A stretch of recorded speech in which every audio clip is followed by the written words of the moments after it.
जय सिया राम। देश में एक नया गृह युद्ध शुरू हो गया है, यूजीसी। 2012 तक यूजीसी ऐसा कानून था कि जिसमें अगर किसी ने गलत अफवाह फैलाई या गलत तरीके से किसी को परेशान करने की कोशिश की तो उस पर भी दोबारा केस हो जाता था। अब जो नया यूजीसी एक्ट आया है 2026 फेब में, उसमें ये अमेंडमेंट ख़त्म कर दिया है कि अगर किसी ने फेक शिकायत की तो उसके खिलाफ कोई केस नहीं होगा। पहली चीज़, इसकी ज़रूरत क्या थी, किसने मांगा था? जैसे देश चल रहा था वैसे आप चलने देते। आरक्षण की मार तो देश झेल ही रहा है। और सबसे बड़ी चीज़, जो ये आरक्षण की बात करते हैं कि आरक्षण से पिछड़ी हुई जातियों का विकास हो रहा है, विकास नहीं हो रहा। जो लोग पिछड़े हुए हैं वो आज तक उसी स्थिति में हैं, कोई विकास नहीं हो रहा। जो लोग आगे बढ़ चुके हैं उन्हीं को बार बार रिजर्वेशन का फ़ायदा मिल रहा है। तो सबसे बड़ी चीज़ तो रिजर्वेशन को आपको दूसरी तरह से ऐसी चीज़ें लागू करनी चाहिए थी जिससे जो रियल में वंचित हैं उनको इन सुविधाओं का फ़ायदा मिलता। वो आपने नहीं किया, बल्कि आपने यूजीसी में अमेंडमेंट लिया है कि कोई भी किसी के खिलाफ झूठी शिकायतें कर सकते हैं। मैं आपको बताऊं कि जब हम कॉलेज में पहुंचे तब तक हमें ये जातिवाद क्या होता है हमें पता ही नहीं।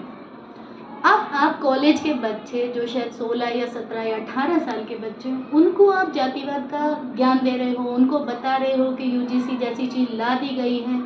किसे आप खुश कर रहे हो, किसे विरोध में कर रहे हो, मैं ये नहीं समझ पा रही हूँ। ज़रूरत जिस चीज़ की नहीं है, देश को जातिवाद के बंटवारे की कोई ज़रूरत नहीं है। सबसे बड़ी चीज़ पहले हमें समझना होगा कि जातिवाद है क्या। जातिवाद क्या है? एक संस्कार है जो हमें हमारी पीढ़ियों से मिले हुए हैं। हमारे पूजा करने के तरीके हैं, हमारे यहाँ पे विवाह के जो तरीके हैं, यही जातिवाद है। बस इससे ज़्यादा जातिवाद है कहाँ। पहले भी होता था कि समाज में किसी भी वर्ग में विवाह होते थे तो सभी जाति के लोग उसमें शामिल होते थे और खुशी खुशी होते थे, सब अपना काम करते थे। अब जब पुरानी प्रथाएं रही नहीं हैं, कोई किसी को किसी चीज़ के लिए मना नहीं कर सकता। कुछ जगह पे ऐसा हुआ होगा कि घोड़ी बैंड बाजा इनके लिए शायद किसी को मना करा करो, लेकिन यूजीसी में या कॉलेजेस में कौन घोड़ी चढ़ रहा है कि आपको इस तरह के एक्ट लाने पड़ रहे हैं। वहाँ बच्चे शिक्षा के लिए जाते हैं। आप इतना ज़बरदस्त बच्चों के अंदर आप लोगों ने जातिवाद को भर दिया है कि सवर्ण और आरक्षित बच्चों में बहुत भेदभाव है। उसको आप क्यों नहीं देख पा रहे? क्यों समाज को ऐसा आप गृह युद्ध की ओर बार बार धकेल रहे हो? मैंने पहले भी कहा था, वो ऐसा गृह युद्ध चल रहा है जैसे अभी हमने जंतर मंतर पे देखा। उन बच्चों की भाषाओं का तो सब विरोध कर रहे हैं, लेकिन ये नहीं सोच पा रहा कोई कि ये बच्चों के अंदर भाषा आई कहाँ से। जब आप धुरंधर जैसी मूवीज़ रिलीज़ करते हो जिनमें भाषा है, और ऐसे भी कई पॉलिटिशियंस मिल जाएंगे जो संसद में बैठकर इतनी गंदे तरीके से बात करते हैं, जहाँ पे महिलाएं भी बैठी होती हैं। मुझे नाम लेने की ज़रूरत नहीं है, आजकल वीडियोस बहुत अवेलेबल हैं, आप लोग आराम से देख सकते हैं। तो फिर कैसे बच्चों की जो भाषा है वो ख़राब नहीं होगी? लव जिहाद इतना बढ़ रहा है, क्यों बढ़ रहा है? क्योंकि आप ऐसी चीज़ें लेके आ रहे हो कि समाज में भेदभाव है, एक खाई बना दी है कि बच्चे अपने संस्कारों से दूर होते जा रहे हैं, बच्चे अपने माँ बाप की बात नहीं सुन रहे। क्यों नहीं इस चीज़ को समझ पा रहे?